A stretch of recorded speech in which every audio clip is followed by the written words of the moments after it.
Halo semuanya, akhir-akhir ini banyak banget kebijakan pemerintah yang aneh. Mulai dari efisiensi anggaran yang tidak efisien, kebijakan gas LPG yang bikin gas langka, hingga pembentukan Danantara yang diduga menjadi lahan korupsi besar-besaran.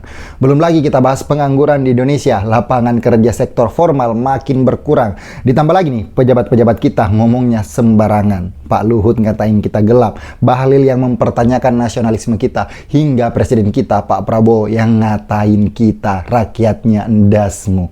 Padahal belum genap 1 tahun memerintah. Kalian setuju nggak kalau saya bilang Prabowo adalah presiden terburuk yang pernah dimiliki oleh Indonesia? Mari kita bahas di monolog kritik politik. Let's go. Kritik politik. Wow. Saya dari awal sudah curiga dengan Prabowo ketika ia mulai masuk politik. Untuk orang-orang yang belajar sejarah, pasti sudah akrab dengan beliau. Rekam jejaknya di dunia politik sudah mendapat lampu kuning di masyarakat sebenarnya. Kita tahu bahwa Prabowo semasa aktif menjadi tentara pernah tersandung kasus pelanggaran HAM. Bahkan ketika ingin diadili, Prabowo ini malah kabur ke luar negeri.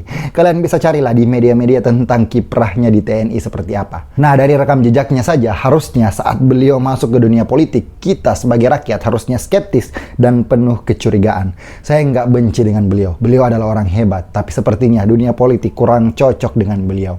Jika kita ikuti perjalanan politik Prabowo, ia seperti orang yang tidak punya pendirian. Tujuannya hanyalah kekuasaan. Tercatat beliau sudah 4 kali maju sebagai calon presiden. Pertama, beliau mencalonkan diri pada tahun 2004 pada konvensi Capres Golkar, meskipun harus kalah oleh Wiranto. Kedua, beliau juga pernah menjadi calon wakil presiden berpasangan dengan Megawati pada tahun 2009. Ketiga, beliau berpasangan dengan Hatta Rajasa di tahun 2014 berhadapan dengan Jokowi Yusuf Kalla.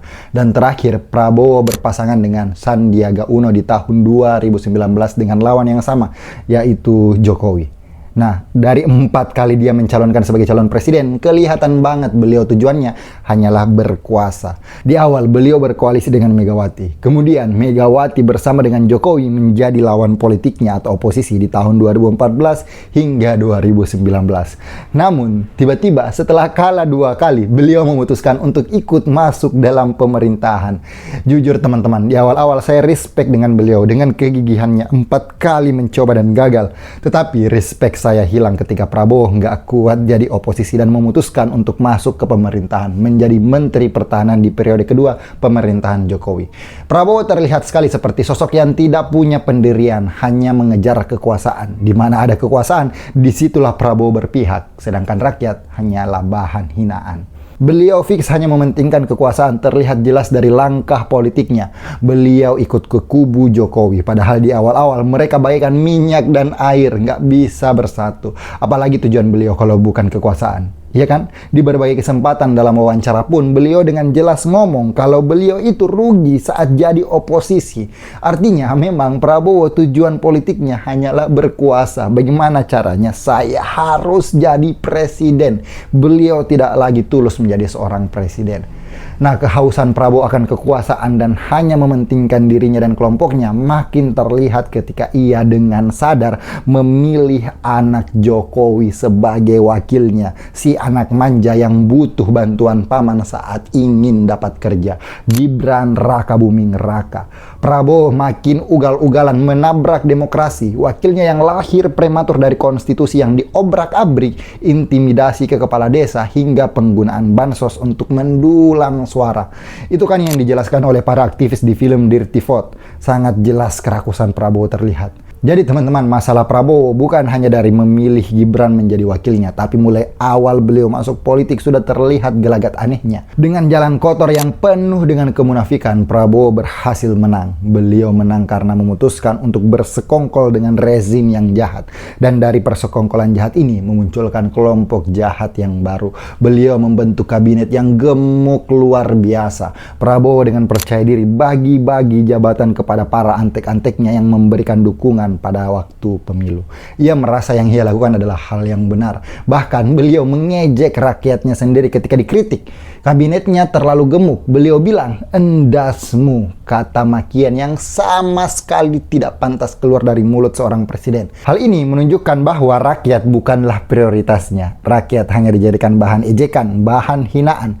Bukankah itu yang dilakukan anak buahnya? Bahlil yang meragukan nasionalisme kita, hingga Luhut yang bilang kita gelap. Gak cuman itu, Prabowo juga melindungi koruptor dari statement-statementnya. Beliau bilang kalau koruptor mau kembalikan uang korupsinya, bisa dilakukan secara diam-diam kalau malu-malu. Bahkan beliau sangat-sangat pro kepada oligarki. Buktinya, ia mendukung hutan dijadikan lahan pertanian kelapa sawit. Kabinet bentukan Prabowo juga terlihat sembarangan. Kabinet kocak yang kebanyakan diisi oleh pelawak demokrasi menghasilkan kebijakan yang kocak juga. Dari awal banyak ahli yang bilang makan bergizi gratis ini nggak bisa dijalankan di tengah-tengah defisit anggaran. Banyak PHK yang terjadi, seakan-akan tuli dan bisu, presiden malah tetap gas melaksanakannya.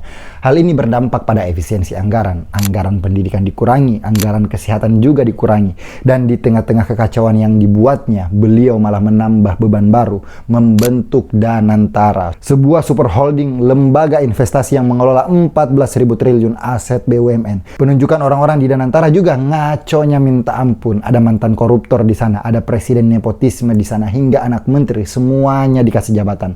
Entah apa yang menutup telinga dan mata beliau. Banyak pakar ekonomi yang mempertanyakan Danantara ini. Banyak celah korupsi di sana. Tapi beliau tetap gas. Pokoknya kebijakan Prabowo sama sekali tidak mendengarkan suara rakyat, tidak mendengar suara para pakar, para ahli, dan para profesional. Makanya tidak heran jika masyarakat marah dan melakukan demonstrasi besar-besaran. Tapi apakah beliau mengubah keputusannya? Tentu tidak. Jadi kembali ke pertanyaan awal. Apakah pantas beliau dinobatkan sebagai presiden terburuk yang pernah dimiliki Indonesia? Silahkan dijawab. Atau saya ganti pertanyaannya. Emang ada kebijakan Prabowo yang dinilai positif oleh rakyat? Silahkan jawab di kolom komentar. Cukup sekian monolog kritik politik kita kali ini. Jangan lupa like dan subscribe ketika kalian merasa video ini bermanfaat untuk kalian. Bye. Oke. Presiden kita endasmu.